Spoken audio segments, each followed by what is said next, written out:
I sold a ton of homes doing it, like 71 homes before the end of my first full year. I got the first person to pay me $1. That was cooler than the 15, 20 million that I've generated. That lead source, continued for like 15 years. I don't believe you can have an impact in the world without putting yourself out there on video.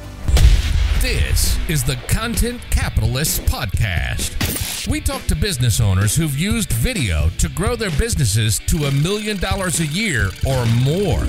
How they did it, what worked, what didn't. Welcome to the Content Capitalists with your host, Ken Okazaki.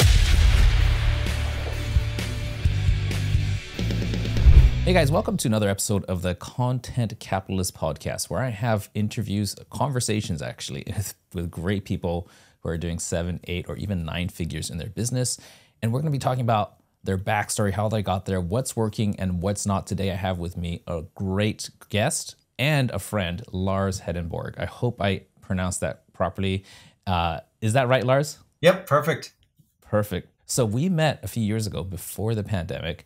And when we were at this mastermind, I believe it was in Los Angeles, if I remember correctly, and we had connected because we were both in the coaching space. And what Lars has shared, and also what I just double checked to make sure he's doing the same thing, is he is an absolute rockstar and expert at coaching people to build their real estate businesses and to scale that up. And what we want to do is have a conversation today about what's working and in attracting new clients, new customers into his business using content. Lars, thanks for joining us on the show. Awesome. Yeah, I'm excited. I've learned a ton from you, and just especially watching you pivot, your business and the way it was set up, pre-pandemic and how you pivoted. And I've got to imagine the impact and reach you're having now is 100-fold what it was having before the pandemic. So it's been really cool. Yeah, now that I think of it, I don't think I ever was really focused on developing my own brand before the pandemic. And because all I needed to do was show up, and I'd have my film crew, and we do that program called 52 and 2, which was a lot of fun, but obviously the pandemic shut that down.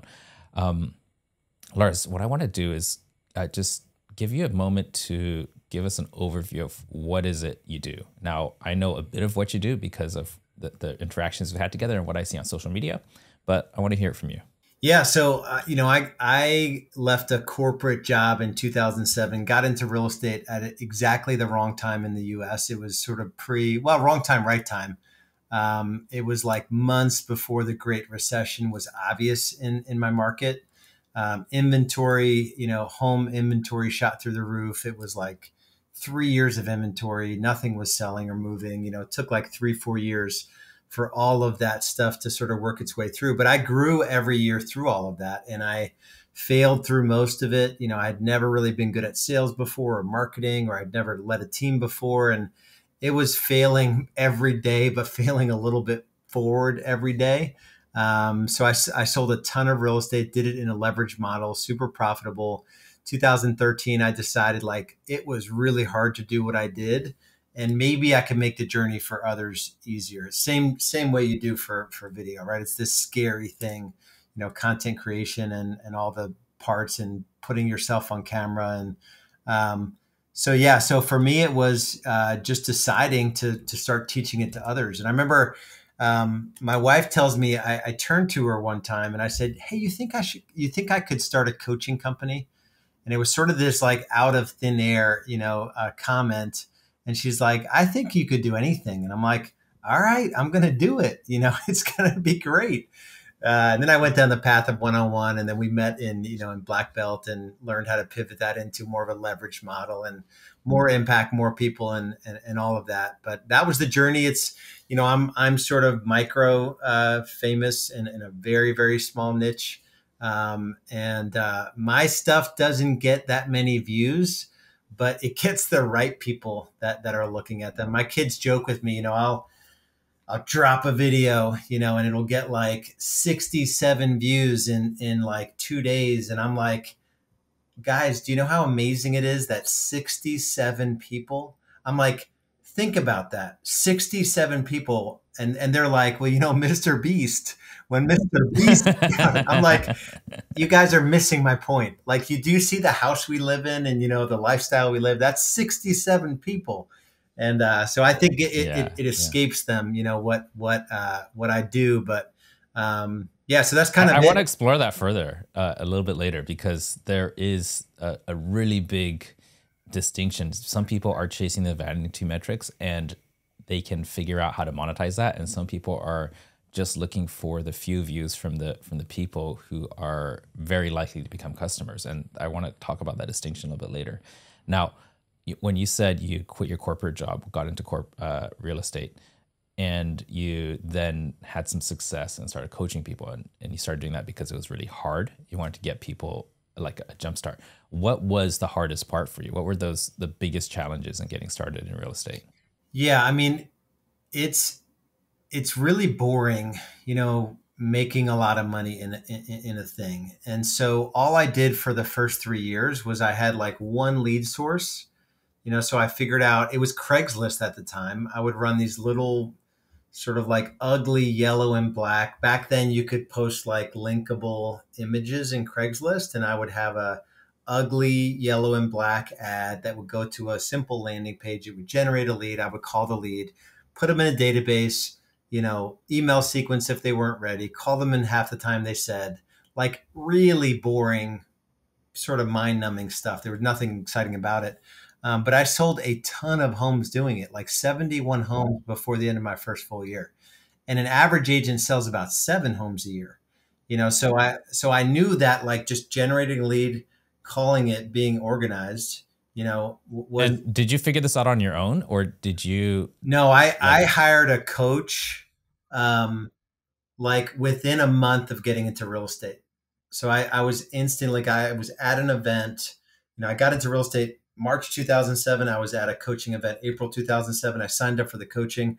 Back then, I didn't realize that events were just a way to sell you into coaching. You know, I was all like, "Oh my gosh, they're offering coaching! What a great Well, opportunity!" it paid off, didn't it? Like Oh that yeah, for was. sure. So you're I've doing been coached 10x what an average first year realtor is doing, right? You 100%. said that, yeah, Yep, and it was that's. just a simple one-page script, one lead source.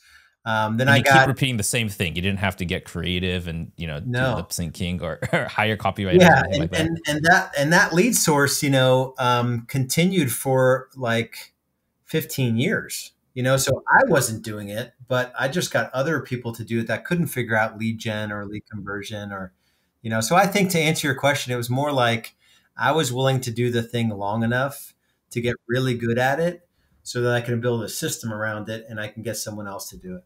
Yeah, that is so cool. I think that for a lot of people, they want to make like something works. And I have this tendency, and maybe when I say a lot of people, I'm just preaching to the choir here. But maybe the truth is that if it works so well, I'm gonna go in there and try to make it better, and then screw it all up. Right? Let's see if we could double or triple this. But one simple thing on Craigslist, and one thing I learned recently is that if something is working well and you're afraid, like for me, my tendency is like, well, we're going to exhaust the supply because it's just this one zone or this one geographic area and this demographic. But what happens is everybody has this cycle in their life, like, hey, in your case, it's like, hey, we're hitting a certain age, or we're our kids are moving out or whatever that is, where it's that time for them, and they would have never paid attention or even noticed the ad until they go through that cycle, right? Is that what you're finding was happening with that ad? So you could use the same thing over and over? Yeah, I mean, I think it's probably was it? I mean, Taki goes through this where I think it's like what Dean Jackson or someone, you know, they'll kind of do the triangle where like there's just a certain part of the population that they're never going to buy from me because their brother-in-law is a real estate agent. Then there's like on the top, there's like 2 or 3% that will see your stuff and they're like, I'm ready to go now. Like I actually have to sell my home and where I'm looking to buy a home. And this sounds interesting, whatever this, you know, list of homes that this guy is offering. So I get into their world and I take them, you know, step by step closer to doing business with me. But then there's like the middle, which is like 60 to 80% of folks that, you know, in my industry and probably in general, people are not as focused on the nurture and, what's the sequence to sort of keep in touch and add value and that sort of thing. So I just focused on that big piece. I would take the business. I'm a high D dominant personality. So I would take the business if it was there. But then I don't know if you know the DISC personality test, but I'm also like, I'm good at spreadsheets and systems and follow-up stuff. And so I had C in my personality. Yeah, D and C. I'm a D and I. High D, high I. And S and C is why I have a whole bunch of virtual assistants and team members to be that for me, to compensate.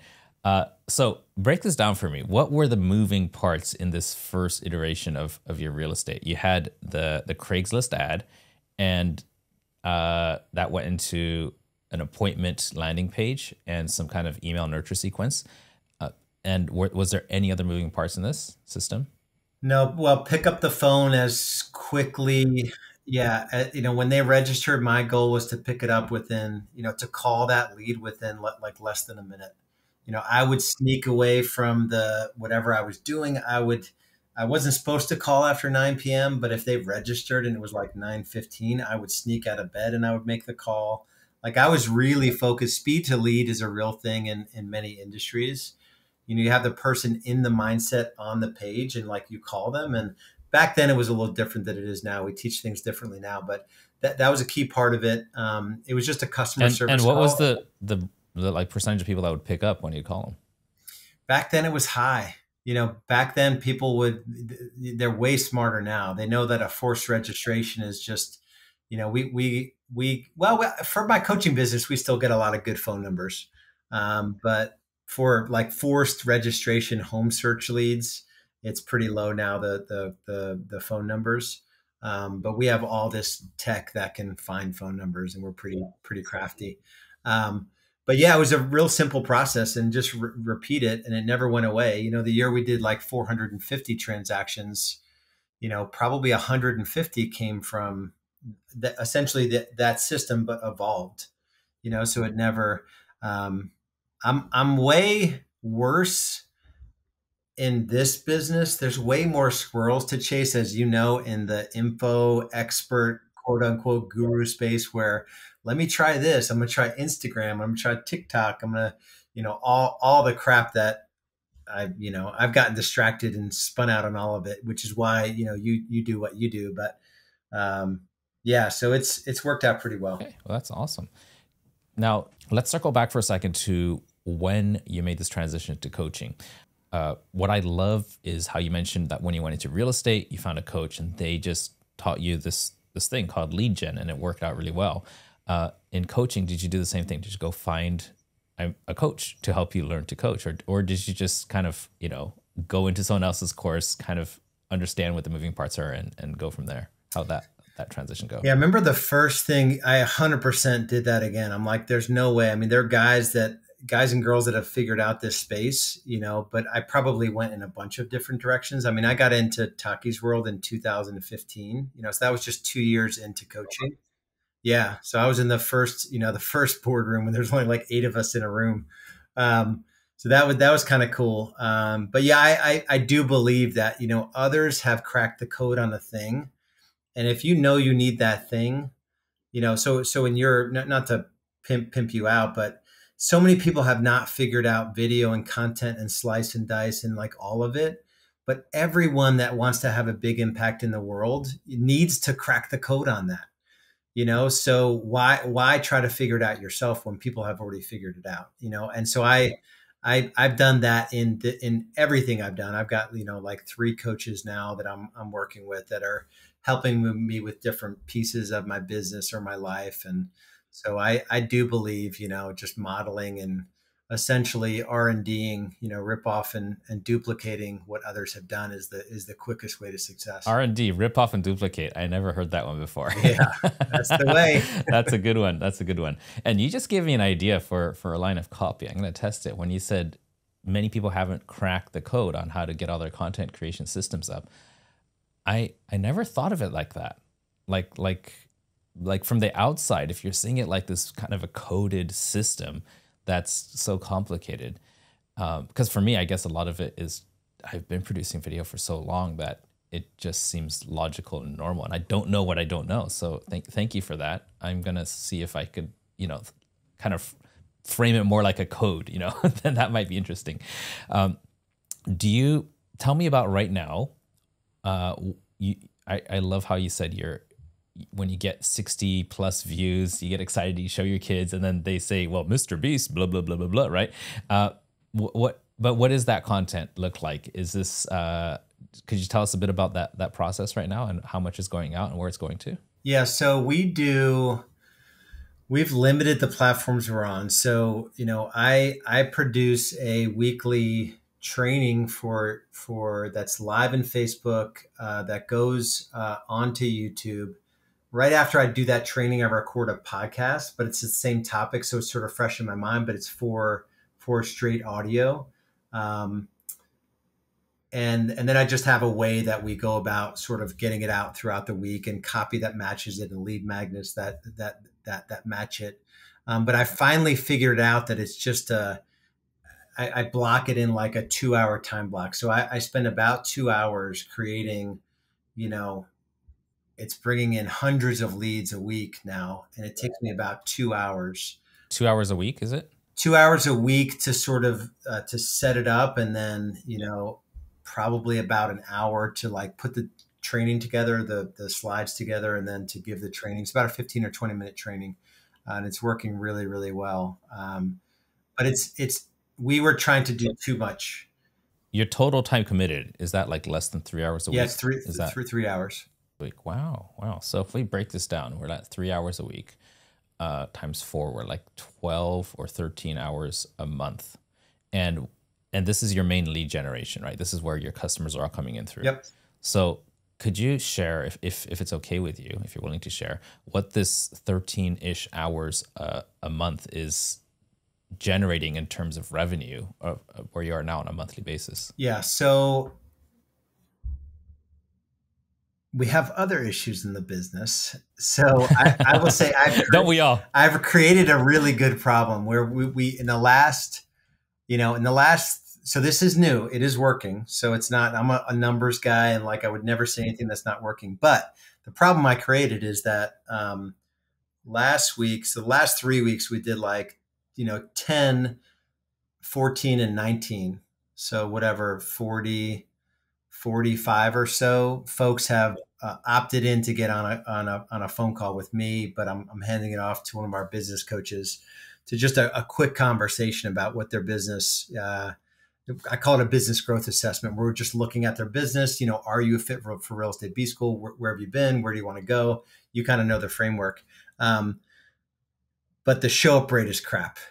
So we opened up the calendar for too long. We don't have a good show sequence in the platform. And so I'm going in there, after a decade in this business, I have now I've fired all the agencies. I've fired all my marketing people. Well, not fired. I mean, that's a harsh word, but it is me doing all the button clicking for intentionally, because I'm going to make sure that I build this thing back right. And I see how every lead goes through, and I see how they're contacted, and, it's really squeezing the lemon on every lead that's generated. So I am still probably 2 to 3 months out from having it running unbelievably awesome. But we're bringing in, 3 to 4 clients a week, but we've got 2 programs. So we're bringing in about 3 to 4 clients a week. I just signed up 2 of our high ticket today at 20. And what's a high ticket sale for you? Like on 22K annual. 22K. Okay. Yep. So it's 2 to 3 a week. That's very, very lucrative. And it's obviously, if people see the value, they're willing to pay, right? Yeah. So what's super interesting is how you had taken everything back into control. I had made the mistake of hiring a marketing agency to help me launch this thing into the US, this Go Box Studio, this product I'm doing. And they kept telling me everything I wanted to hear, but I wasn't seeing the numbers adding up on the spreadsheets. And I think I waited too long. I paid too much money. And right now we're trying to sort things out, and I had to fire them. But I'm finding this in more parts of my business. People don't want to, they might have their systems that worked really well, got 20x or 30x or 100x on a previous client for 1 week or 1 month, I don't know. And then because of that, you think that, hey, it's going to work for my business, and they convince you. And then sometimes it's not really their fault, but it's just a unique situation that they're not the exact perfect fit for. So yeah, lesson learned for me too. And I guess that you're going through that right now. Yeah, and it's like what I realized, and I'm almost a decade in, and what I did, I thought I was taking like the approach of like a business owner seeks leverage, and when they're not good at something, they bring someone in that's good at that thing, right? And that's how a business grows. But there's something about it in this space where it's nobody ever captured it. Like I had all of the best agencies, 3 really high quality agents all come in. They couldn't figure it out. I had, a marketing manager, marketing coordinator, marketing assistant, 3 people trying to figure it out, working 120 collective hours a week trying to figure it out. They couldn't figure it out. And it was always sort of a mismatch between like really what my heart it feels about business and how to train up these agents to make the shift from agent to owner. But they could never capture it, and it just drove me freaking crazy. But then and this is all about the show up rate. Everything we're talking about right now? This is just in general. Like, how do you get people to come into your world via some sort of offer or lead magnet, and then how do you just take them through the process and add value so that ultimately they're going to get on a call with you. They're going to go through the process, right? And I realized I finally owned it. And this is like a big sort of humility moment that it's not their fault. It was a complete abdication. There was no delegating. I wasn't delegating a working system to them. I was abdicating like, hey, you figure out the marketing, how to bring a whole bunch of agents into my world that are willing to give me $22,000. And it's just not, and I don't know if I was just late to the game on it and nobody really, I don't know. I feel like now I'm doing all the button clicking. I've learned systems that I thought I never wanted to know. I'm in the back end of my system working on workflows. Today, I'm solving the no-show issue. So we're at about 50%, people that say they want to do a quick call with us to show up. I'm personally going to figure out how to get it to 80+%. So I'm setting up the text and emails. I'm putting in the words that they're getting I'm training a VA in the Philippines to call them right away when they book. I'm writing the script that this person is going to say to them to get them to commit to not waste our time and to show up for the call. So it's like, but once I set it up, then I don't have to be as into it. And then I can run the business by the numbers. So I don't know. I think agencies generally, well, maybe not even generally, maybe just the 3 that I signed up with, I think it's a racket. I think the racket is like, how many clients can I take on at $10,000 a month and give them marginal results? Because I had like a Facebook expert come in and help me with Facebook, and I'm doing a better job on a single ad that I put together with my own button clicking, hands in my own Facebook account. I deleted every ad they ever created. I just cleared the account out and I started scratch, and I'm generating, 100 leads a week at about $4 or $5 a piece. And I'm watching them trickle through my funnels, and going through my Facebook group and all of it. So I don't know if there's any advice in there. It's like, make sure things you outsource, it's not an abdication. Make sure if you're going to have someone do something in your business, make sure you set up the core function, and then you're having someone follow the thing that actually works. And man, I feel like the next decade for me, because of this humble sort of realization, it's like, it's just a matter of time before this business is an 8-figure business. Well, that's a given. I get what you're saying about the agencies, how trying to get the most, money for the least amount of work. And what I've done, and I have somebody who's really good at Facebook ads, and he takes on, like, I'm not sure how many clients he has, but he has very few. But I found that with previous agencies, once they start picking up a whole bunch of clients, the quality of the work they do for me drops. because obviously they only have so much time, right? So then they're going to assign it to, you know, the junior partner, and then the junior partner hires an assistant, and like I just keep getting kicked down the road, because as they get more higher level clients, their attention goes to whoever is, you know, the you know, going to give the best testimonial or pay the most money or something, right? It's a human tendency. So I intentionally, when people say, hey, who are you using? I don't tell anybody, because I don't want them to get more work. And it may sound a little bit cruel, but I believe that they're doing their best work when they're focused on my business. And eventually I'm probably just going to hire a full-time worker, and they're going to have to sign a contract. No outside gigs. You only work for me, and I'm going to pay you enough so that you don't have to worry about money. And I think that happens quite a bit with agencies as they scale up, right? They do good work because they're focused on a few clients. They get a whole bunch, and then their work gets diluted, and it's a cycle that is tricky. And yeah, I think that in my case, I faced it too a couple times as an agency, and I'm gonna be super transparent here. There's been times where we took on clients, and we kind of left things on autopilot. Like it was working well for the first couple years, and then instead of like digging into their stuff every month or week or whatever cycle that was, and you know, tweaking it, we just said, hey, it's going great, the client looks happy, let's just let it keep going. And then, you know, a year later, the client says, hey, you know, it's been great working with you, but we're going to look for someone else, simply because we weren't aggressively, you know, going to, you know, improve their process every single month. So I think it cuts both ways. And as an agency owner, and as someone who hires agencies, I'm feeling what it's like to be on the other end, and I'm learning some lessons there. So thank you for sharing that. Content creation wise, what channels are you on? Like I said before, we made the mistake of trying to be on all of them. Even like I had, you know, like a junior social media person. When I say junior, like they've never done social media at all, tell me that I needed to be on TikTok, I needed to be on Twitter. I'm like, I don't use TikTok personally. I don't use Twitter. We've just narrowed in on Facebook. I don't know if it's because I'm 49 years old and it's like the platform that I sort of first came on, and every real estate agent is on Facebook. It's obviously integrated with Instagram. And then we're starting to essentially do what we do on Facebook and just put it on LinkedIn.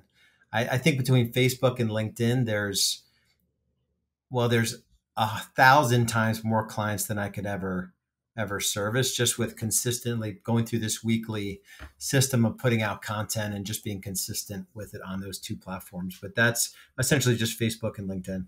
And is that going to like a private group, or is that going to your profile? So similar to, you know, I'm in your world, and your Facebook group is like, if there's anyone listening to this, surely they're already in your Facebook group, but if they're not, they should be. But that's what we're driving everyone to now, is a high value, super deliberate, you know, Facebook group. And then inside of there, you've got, you know, you're chatting with people, getting them into appointments, and then selling. So that's a really simple model. I love that. I love it. And all this on about 3 hours a week of content creation. And the content creation, you said you're also running ads, right? So how do you split up the content from the organic stuff into the group to the ads? Do you shoot them separately, or do you look for like the highest performing organic content, then convert it to an ad? I am probably, the way you even asked that question makes me think I'm probably not doing it right. But there's no right. It's just what works. All I'm doing is I've got a book, and I'm literally running just a free book lead magnet. And, you know, about 40% of the people that get the book, they go into ManyChat. So it just goes into the ManyChat sequence. And about 40% of people that grab the book, you know, Facebook lead form, opt into my group. So I've already captured the lead. They're already in my CRM. I'm already nurturing them through a 2-week sort of text and email sequence. And then they're just coming into Facebook. And that's where they just sort of get a feel, and they get to know me through my weekly training. And then there's just a bunch of hand raising posts in there. It's similar to what you're doing in your group. Totally makes sense. And if you are going to eventually make some video ads, then, you know, I'd recommend just looking at the history of all the videos you've put out, whichever one's got the highest engagement might be worth, you know, cutting shorter and converting it to an ad. Because, that's generally what we recommend to our clients, because you already have the proof that you're gonna get the most bang for buck for this one, because organically it's doing better, right? And people are more likely to watch it, especially if it's without being forced to watch it. So that's how you'll get the most eyeballs on your stuff. So that could be something that helps you in the future. Okay, now one of the things that I'm finding, and you don't have any trouble with this, but people who go into this content creation game, they see, Mr. Beast or Alex Hormozy or, Brad Lee, blowing up in like the business / success / money / entrepreneurship, type of theme. And then they try to copy them. But what's happening with a lot of these guys is they'll come out really strong, and then 3 or 4 months later, the consistency drops. And then a little bit later, we don't see them anymore, right? But you've got some really great consistency. You said you're coming on to 10 years soon, right? How would you look at the difference on why you're able to do this consistently? And you've probably coached people on this. A lot of people fails to do this over a long period of time. I think in general, but there's a story I want to tell. I won't name her name, but we both know her. I think in general, I just play a longer game. I know that I can win the long game of business. I know that I could figure stuff out. I know that I'm smart enough with like tracking my numbers where I'm not going to run out of money. And, so I think it's just applying sort of basic business principles to my business. And I'm willing to get back in the trenches. I'm button clicking all the marketing. I'm doing all of our initial calls right now. I'm doing our sales calls right now. So I'm committed to going back into the business to build it now again, right, on a new platform. So we converted over to a new platform, which is horrible. It's good, but it's challenging. But I'm willing to do the things that are required, to stay in business no matter what it takes. I think it's in real estate. I mean, in the world, it's just an interesting time from an economic standpoint. I think there's just going to be economic issues all over the world. And in the US anyway, we were just doing a call today comparing the headline to the reality of the real estate market. The headline will say 400% increase in foreclosures in the US. The reality is that the current level of foreclosures is the lowest it's been in 20 years. But it's a little bit of an uptick over last year. But when you look at the actual, like in the US, there's about 500,000-600,000 foreclosures in a year, in a regular year, like pre 2008. And we've had 88,000, but we had 20,000 last year. So the headline doesn't match the reality. And so I think just working through all of that and just having a proper mindset, really controlling, putting your blinders on and controlling what you could do. But the other question on the longer game, the reason I'm not discouraged by the vanity metrics is that we know a girl that runs a good business, $1.5 million in top line, and she struggled to get to the 3 to 5 million. In this space, like the 3 to 5 million is where you really sort of you can establish and get a team and get some good leverage. She focused on just the grind of the daily content, like live here, doing this on your phone when you should be with family, like constant 7 days a week, never ending, no system. It worked, but it was sucked the life out of her. Right. And she finally realized like video and having your assets actually create time for you rather than suck your time away. We're driving people into a Facebook group. I looked at your one post in your Facebook group where it's like your video guide, like your setup guide. I think the original post is from a long time ago, but there's like 1,000 people that are still requesting it. Like your person reached out to me and, sent me the guide, and you know what I mean? So that's like an enduring system that was set up once. That was a valuable piece of content that you thoughtfully put together. It's like super valuable, and now people are able, like hundreds of people have requested that, and even if they never do business with you. Yeah. You know what I mean? So like, I mean, if you have to think it through. And I know someone that tried to coach me on this stuff. She was like, you got to be in a Clubhouse and you got to be on TikTok.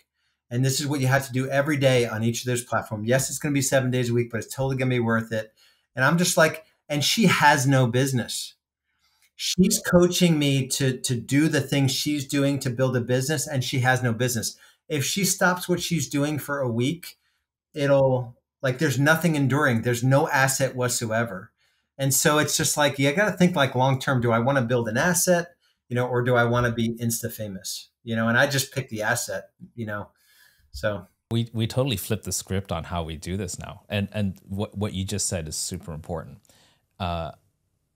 We had a couple of clients drop off from our digital media creation, and they gave their reasons, but a part of it was they just don't have the time. And I thought to myself, well, if it's something you enjoy, then you'll make time, right? If something you enjoy and it's profitable, you'll never miss it, right? Absolutely. So now when we bring people on, like we have several levels of service, some where we just provide the media and some where we take over social media for them. But instead of saying, hey, this is what we do, let's get started, we just take every prospect through a simple interview where it's like, what do you hate doing? The first question is, what do you hate doing? And they're just like, nobody's expecting that, right? And I'm like, they're like, what do you mean? I'm like, well, do you like lip syncing? Do you like dancing in front of the camera? Do you like doing prank, videos? Do you like monologue looking right at the camera like this? Do you like having podcasts, or like conversations with people? And I list out everything that they don't like doing. Then we go to, what do you love doing? I love connecting with people. I love, picking experts' brains. I love talking to my customers who are my raving fans. I'm just coming up with the typical list that comes up. And then I ask the question, I said, how many hours do you think you could commit every single month for 10 years? And they're just like, 10 years. I'm like, yeah, 10 years. If you can't do it for 10 years, then maybe you got to figure out something else. And then with those 3 data points, what do they hate doing? What do they love doing? And how many hours can they do consistently every month for 10 years? Then we create a plan based around that. Because I don't want anybody who doesn't like shaking their booty in front of the camera to have to do that and pretend they like it. They're just going to look awkward and it's going to be embarrassing. And TikTok, might just be a fad, right? And like, for example, you mentioned Taki, so I'll bring him up. We just brought him on recently. Those are the questions we asked him. He said he wants to do 4 hours a month maximum. He loves having conversations with his, people who he's helped and have you just break down that process and the how they got to where they are. And so a podcast, he loves walking and talking. So we send him a bunch of questions that he could just answer on his phone while he's walking and talking. And that is, and then he's got his, the lessons that he teaches with, that butcher paper, right? And he loves teaching and drawing models.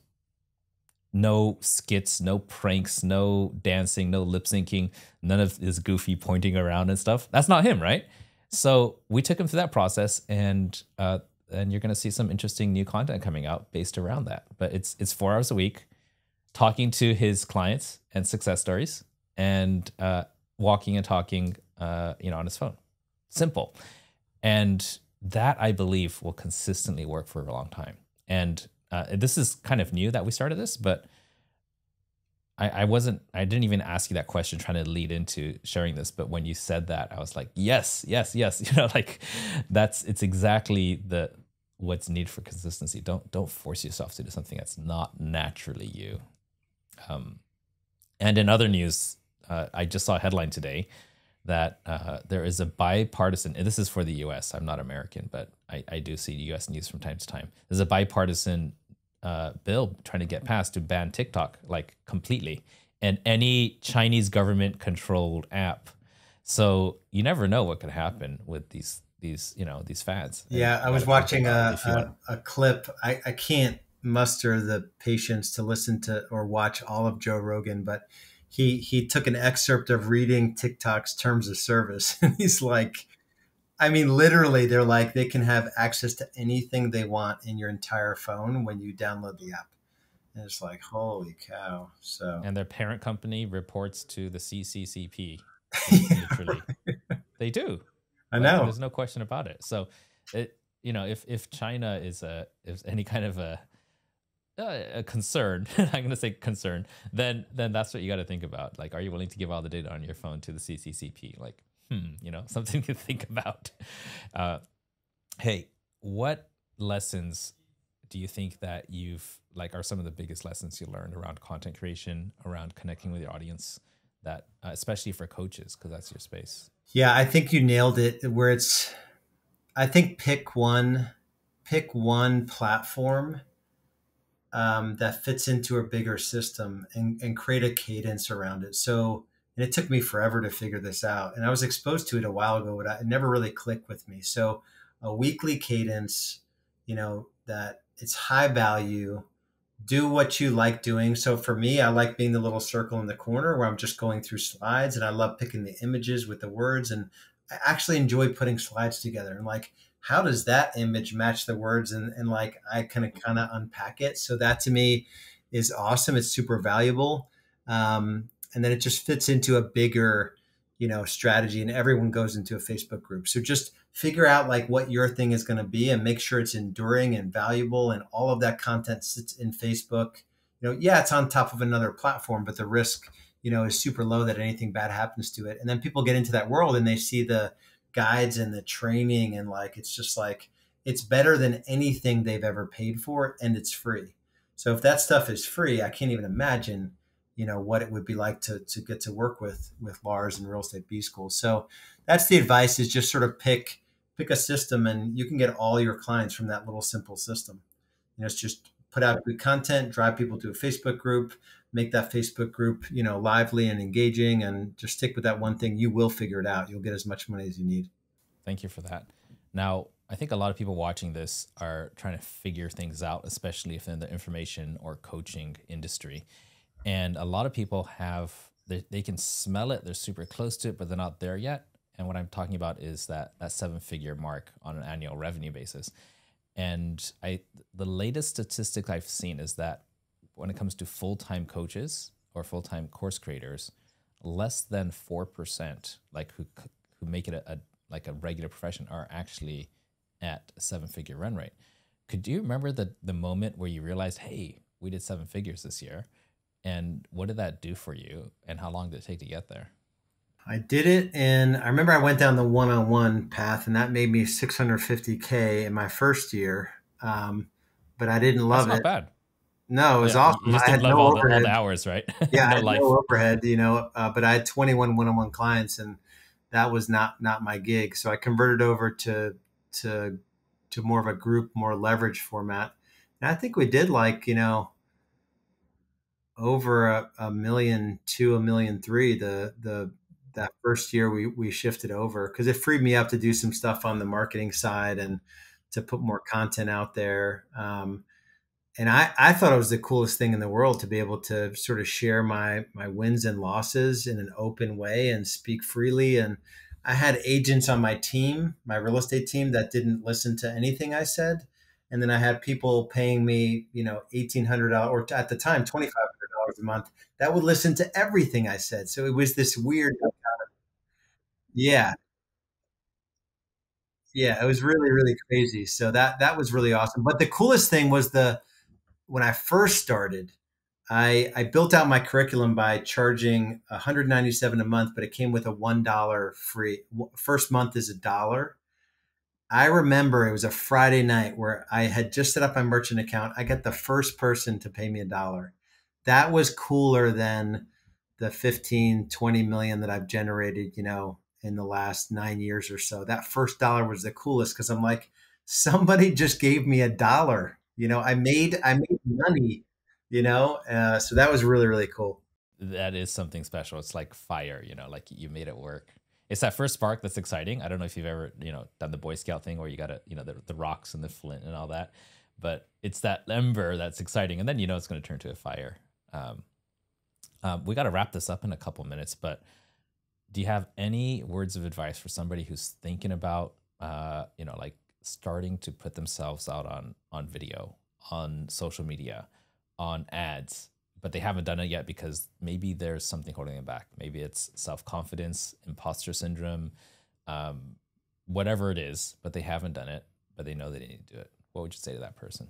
Yeah, I mean, there's just so many examples at this point of, I don't believe you can have an impact in the world, without putting yourself out there on video. So you just have to decide if you're called to have a bigger impact than the one-on-one conversations you can have. And then you're just going to be awful on video the first 100 videos, and just to accept that, and just realize that not many people are going to watch them anyway. So cut your teeth on it. And I tend to dive into things in sort of a challenge sort of way. I don't know if this may have been something from you where you challenge us to do like 30 videos in 30 days, something I have of done that that sort. in the past. Yeah. Yeah. So it's just like, just suck it up and just decide you're going to do 30 Facebook Lives in 30 days. They're going to disappear from the feed, quickly anyway. And just talk about like, okay, so today I had a challenge, with my kid, or in business this happened, or, I missed my workout today, or I did my workout and I didn't feel like doing it today. I ate a donut today when I'm on a diet, and not all of it's going to be like life changing for who's consuming it, but it's going to get you out of your comfort zone. And it's going to get you into action around doing it. So I would say that's the advice, just where do I want to be 3 years from now, from an impact perspective in my space? And then what would that person have to do, today to have that kind of impact in the future? And just start doing the thing and just get over it. Guys, you heard it from the man himself. Just start today. Get over yourself. Lars, thank you so much for this. I think my biggest takeaway from everything you said here is vanity metrics. Even though you said this early on, it stuck with me. Like even 60 views per video, that should be really, really exciting to you if they're the right people, and and you've got the numbers and you're tracking how they convert and come into your world, open their wallets, hand you their credit card. I think that's the biggest takeaway. I think the second thing is consistency over a long period of time is what really is going to build your brand, build your audience. And I just want to thank you for that, Lars. Thank you so much. If anyone listening to this is in your world, that means interested in building a real estate business, or maybe just exploring more about what you do, what's the best place for them to find you? I would just go to Facebook and go to Real Estate Business Builders. It's a free group on Facebook. You can grab a copy of my free book, scaleorddiebook.com. Either way, you're going to be directed to Facebook. So grab a copy of the free book and then we'll send you over to the Facebook group. Perfect. If you're watching this on YouTube, then check out the link in the description. If you're listening to the podcast, in the show notes, we're going to put a link there so you can get in touch with Lars and also all his other social contacts. Lars, thank you so much. I appreciate you, and we'll definitely keep in touch. And awesome. I'm following your journey. I really am, and I can't awesome. wait to see Thanks, brother. Once you sort this out, get to 10 million, right? Yep, that's the goal. That's the goal. All right, that's it, guys. Bye for now, and I'll see you next time.